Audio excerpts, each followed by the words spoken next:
Hello, my name is Andrew Prentice. I'm the Health Improvement Principal at St Mark's Bowel Cancer Screening Centre. What I'd like to talk to you today is about a recent audit we've completed. It was a 4-year audit.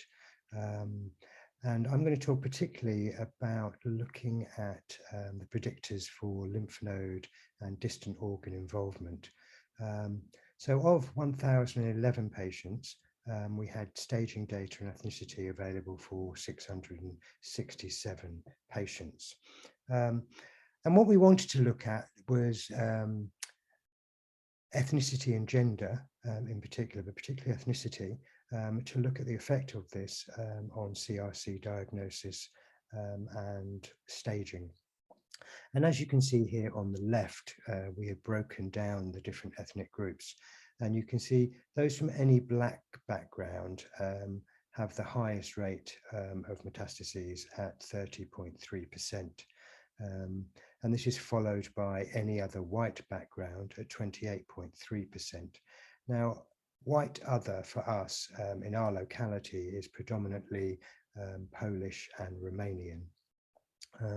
This is followed by other Asian background, and again in our locality this is predominantly Tamil. We have the largest Tamil population in the country, and then this is followed by white British and Irish. So as you can see that, you know, in terms of the bigger audit, actually Black African and Black Caribbean communities have the lowest screening uptake.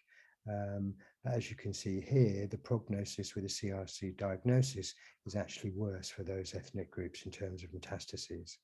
And again, any other white background, excuse me, have the second highest rate of metastases involvement. And again, in our locality, this is predominantly Polish and Romanian.